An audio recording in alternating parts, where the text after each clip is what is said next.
So in this video, I want to share with you the steps I took to build a side hustle that could ultimately become my main hustle. Just to be transparent, $33,138 came from YouTube ad revenue, and the rest is made up with Patreon supporting me or affiliate programs. Altogether, my side hustles generate an additional $5,000 per month before tax. Now, there are a few practical things I haven't shared anywhere yet, and I'm hoping that by sharing it here, that could really help you build your own empire in the future. As usual, this video is just my own experience and not financial advice or recommendation to do anything. It's just general information for entertainment purposes. So, without further ado, let's go! Let me first acknowledge that while I worked really hard, slept very little, there is an element of serendipity that played out in my favor. But it's like what they say, right? The harder you work, the luckier you get. So I summarize the steps I took to build my side hustles into three main steps: preparation, choosing a path, and then iteration. Choosing a path is where I go through the different possible routes to generate additional income, but preparation is really where all the magic is. Timestamps are in the description box below, so feel free to help yourself. Okay, in the preparation step, there are a few things you need to know. As stupid as it sounds, you have to enable yourself to earn money outside of your job. And for me, that means getting a personal ABN so that I can invoice other businesses. And depending on what your business is, you might need a company structure. So make sure you talk to an accountant or a lawyer on what you need. I've also put a link to our Australian business register in the description box below so that you can read more about ABNs. The point I'm trying to get here is that you want to make sure you tick off all of the compliance boxes so that you can focus on generating value and less time on the administrative stuff. The next thing in the preparation phase is managing your own expectations. There's a high probability that you're not going to earn anything in the near term. So don't set expectations that are outcome focused. For example, in 3 months, I need to be earning blah. But instead, focus on building systems that will enable you to earn that much. For example, when I was building my consulting side hustle, instead of focusing on the dollar retainer amount, I focus on the number of high quality prospects that I meet. There's no point meeting a crap ton of tire kickers or businesses that are barely generating any cash flow because it's a waste of time and you're not going to get paid in the future.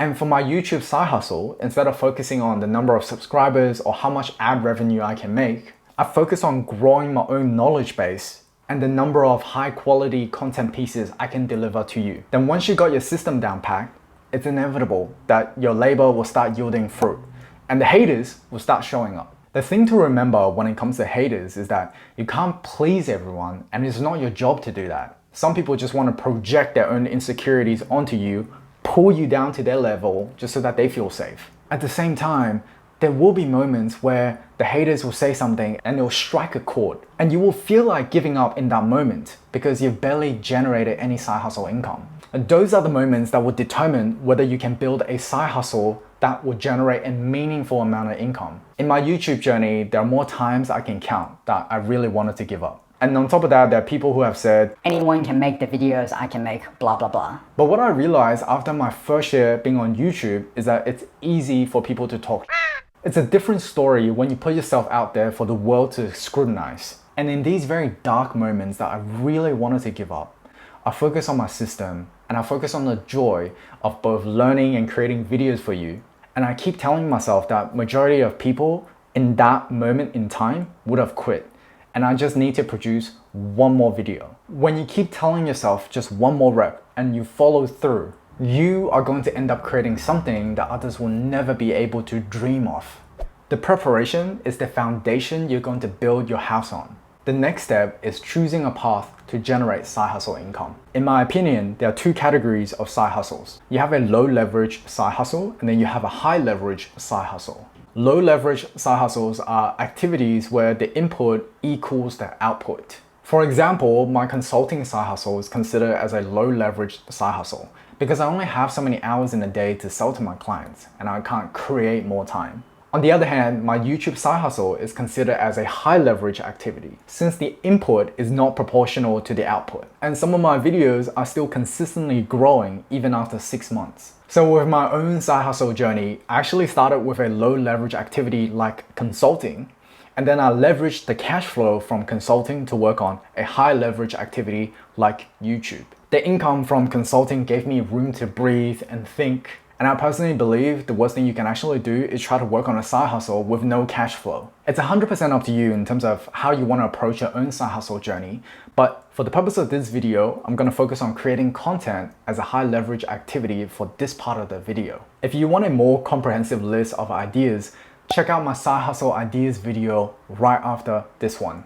Now, the way I think about this is that amongst all the digital channels available for you to build your side hustle on, I've segmented them into 2 tiers. Tier 1 channels tend to reward their content creators really well.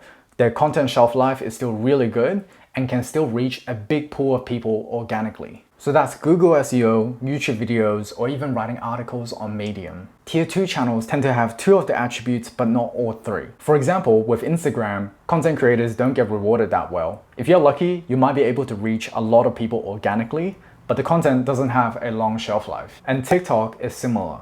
Really powerful ability to reach people, but very poor monetization, not to mention the content is not very long-lived. What I'm trying to do here is prioritize. We have a finite pool of resources. It's better to focus on things with the highest probability of success. So amongst the tier 1 channels, I knew that I wanted to document my journey towards financial independence, and there are plenty of blogs out there already. So SEO was going to take a while. Medium was a much better place for self-help, engineering, or even marketing content, but the audience doesn't exactly fit with the content I want to create. So YouTube was the best play. I thought I had the highest probability of success. So what I'm trying to say here is focus.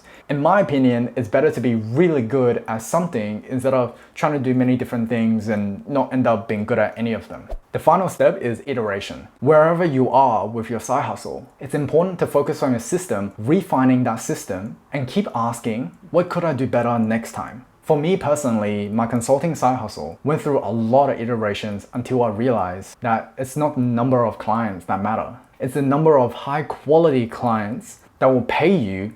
That's what mattered the most. Same with YouTube. I started doing videos on very broad topics, competing with YouTubers across the world. And honestly, looking back, there was just no way that I could outrank any of them on YouTube search. It was only until I decided to focus on Australia, that's really when I had my first breakthrough. So during the iteration step, it's all about obsessing over your systems and learning more about the digital platform you're operating on. So make sure you talk to people more experienced about it and find your own flavor to stand out amongst the crowd. So thank you for watching this video all the way to the end. If you want to support the channel, not to mention access to additional content pieces and be part of my fortnightly Q&A, consider supporting the channel via Patreon. Nevertheless, if you have learned something new, remember to gently smack the like button right there, subscribe to my channel so that when I release future videos, you be the first one to know. Until next time, my name is David. Otto will always do the honors and see you very, very soon.